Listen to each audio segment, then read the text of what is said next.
Shehbaz. I am a consultant psychologist and executive director of International Peace Leaders Association. Plus, also I am the member of Women's Chamber of Commerce and Industry, Lahore. Today we are going to talk about a very serious topic जो बहुत बार लोगों का question मेरे पास आता है जी कि body language क्या है, एक्सप्लेन कर दें बॉडी लैंग्वेज को। हम मीटिंग में जाते हैं तो कॉन्फिडेंटली बिहेव नहीं कर सकते, किसी से फर्स्ट टाइम मिलने जाते हैं या लेट्स से डेट पे जाते हैं तो कॉन्फिडेंटली जो है वो बिहेव नहीं कर सकते और हमारी इंसल्ट हो जाती है, या किसी गैदरिंग में जाते हैं तो मुझे गैदरिंग में जो है वो लोगों को फेस करने में बहुत प्रॉब्लम होती है, मैं फोबिक फील करता हूँ या मैं फोबिक फील करती हूँ। ओके, सबसे पहले हम बॉडी लैंग्वेज की डेफिनेशन को जान लेते हैं कि what is actually body language. Body language है आपका किसी गैदरिंग में या किसी स्पेसिफिक गैदरिंग में अपने आप को मूव करना या फिज़िकली बिहेव करना, what that is basically body language. Body language की बहुत सारे टाइप्स हैं। आपका आई कांटेक्ट, आपका सिटिंग पोस्चर या आपका जो है वो बिहेव करने का तरीका, आपके हाथ पाँव का चलना जो है वो कैसा है, और आप अपने आप को एंग्शियस फील करते हैं तो अपने आप को हैंडल कैसे करना है आपको, ये सब चीज़ें जो है बॉडी लैंग्वेज में आ जाती है। ठीक है जी। तो सबसे पहले बात कर लेते हैं कि इंटरव्यू जब आप देने जाते हैं तो उस वक्त आपकी बॉडी लैंग्वेज जो है वो कैसी होनी चाहिए। देखें, आप जब इंटरव्यू देने जाते हैं तो ऑफकोर्स एक स्पेसिफिक एक आपकी जॉब से रिलेटेड एक पैनल होता है जो आपका एक डिटेल इंटरव्यू करता है। उसमें साइकोलॉजिस्ट भी होते हैं, उसमें बहुत सारे ऐसे लोग होते हैं, लेकिन कई लोग जो है वहाँ पैनल से मिलने से पहले इतने एंशियस हो जाते हैं कि कई दफ़ा मैंने देखा है कि इंटरव्यूज में लोग फेंट हो जाते हैं इस डर से कि वहाँ साइकोलॉजिस्ट होंगे और वो पता नहीं क्या करेंगे। साइकोलॉजिस्ट वहाँ पे इसलिए होते हैं कि वो आपकी बेसिकली बॉडी लैंग्वेज जो है उसको मॉनिटर कर सके कि क्या आप कॉन्फिडेंट हैं या नहीं हैं। ठीक है। तो जब आप किसी इंटरव्यू के लिए जाते हैं तो उसका सबसे पहला टिप ये है कि जस्ट अपनी बॉडी को काम एंड क्वाइट कीजिए। जब जाने से पहले 2-3 दफ़ा जो है वो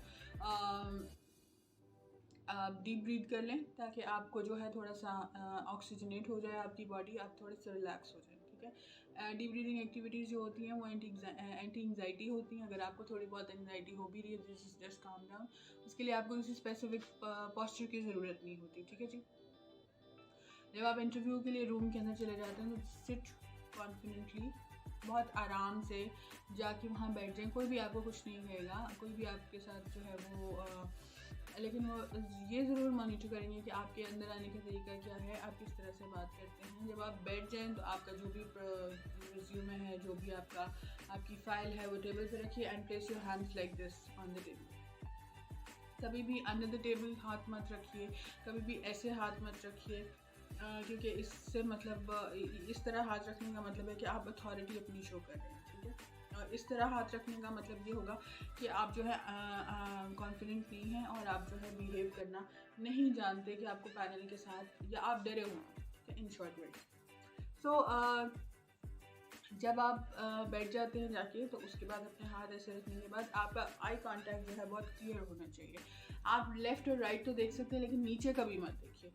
जैसे ही आप नीचे देखेंगे तो लोगों को ये नॉर्मली जब हम किसी से नज़र चुराते हैं या कॉन्फिडेंट नहीं होते, या नॉर्मली जब हम झूठ बोल रहे होते हैं तो फिर हम नीचे देखते हैं। ठीक है।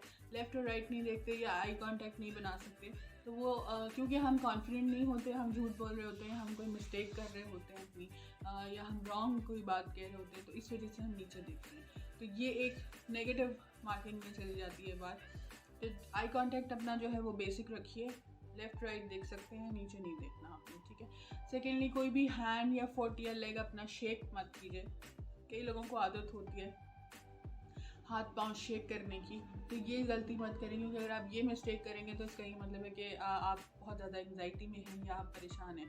तो जैसे ही आपके पैनल को ये पता चलता है कि आप एंग्जाइटी में हैं या आप परेशान हैं तो वो आपको मज़ीद जो है वो कंफ्यूजिंग क्वेश्चंस करके आपको मज़ीद जो है वो आपको कंफ्यूज कर सकते हैं। ठीक है जी।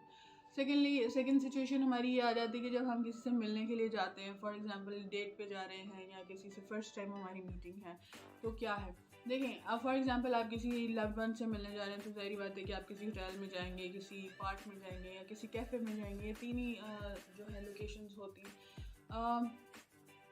ऐसी सिचुएशन में अगर आप फर्स्ट टाइम किसी से मिल रहे हैं तो ज़ाहिर बात है जब आप दूसरी तीसरी बार मिलेंगे तो फिर आप इतना कॉन्फिडेंट होते हैं क्योंकि आप उस बंदे को अच्छे से जानते हैं। लेकिन फ़र्स्ट टाइम में आपके जहन में पहली सबसे चीज़ ये आ रही होती है कि first impression is the last impression kind of thing, ठीक है।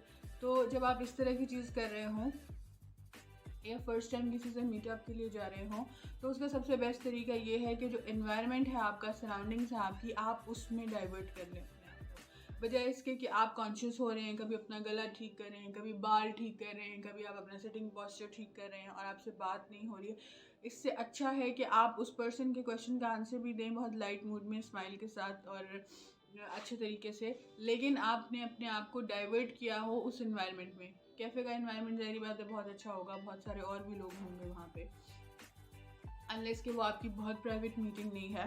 आप जो है वो बहुत सारे लोग सराउंडिंग में होते हैं, एम्बियंस ऐसा होता है कि आप उसमें अपने आप को बहुत अच्छे से डाइवर्ट कर सकते हैं। तो ये बात हमेशा याद रखें कि जब भी आप एंग्जाइटी में हैं, जब भी आप परेशानी में हैं, तो अपने आप को डाइवर्ट करना सीखिए, अपने आप को जो है वो किसी और तरफ जो अपना ध्यान बटाना सीखिए। इससे क्या होता है कि आपकी एंग्जाइटी तो कम हो जाती है, सेकेंडली जो है आप इनफ जो है वो कॉन्फिडेंट हो जाते हैं। थर्ड सिचुएशन आपकी ये आती है कि आप कहते हैं कि मैं किसी ऐसी गैदरिंग में जा रहा हूँ या मैं किसी ऐसी फैमिली गैदरिंग में जा रहा हूँ, लेकिन मुझे फैमिली को फेस करना नहीं आता, ठीक है। तो फैमिली को फेस करने का तरीका ये होता है कि जिस इन्वायरमेंट में आप बैठे हुए हैं, अगर आपसे कोई आके बात करता है तो ठीक है, नहीं करता तो जस्ट सिट लाइक काम एंड क्वाइट और अपने फेस पे एक स्माइल रखिए। तो आप लोगों में वैसे ही जो है अपना जो है इंटरेक्शन कर रहे होते हैं थ्रू योर स्माइल, उसमें आपको बात करने की ज़रूरत नहीं होती। फॉर एग्जांपल आपसे कोई क्वेश्चन पूछता है, हाल चाल पूछता है, तो उसको अपने एक अच्छे फेस के साथ उनको आंसर दीजिए। That's all. फैमिली या किसी भी गैदरिंग को अटेंड करने का यही तरीका होता है, क्योंकि हम पर्सनली हर एक के पास जाके उनको हेलो हाय नहीं कह सकते अनलेस कि वो बहुत ज़रूरी लोग नहीं हैं, ठीक है जी। तो ये कुछ टिप्स थी आपके लिए रिलेटिंग बॉडी लैंग्वेज। अगर इससे रिलेटेड कोई क्वेश्चंस हैं आपके पास, कमेंट्स हैं, बैड और good comments are always welcome. And इस फर्दरली इसके बारे में कुछ सुनना चाहें तो आप जो है वो बता सकते हैं कमेंट सेक्शन में। And thank you for watching me on doctors talk. I will see you in the next video.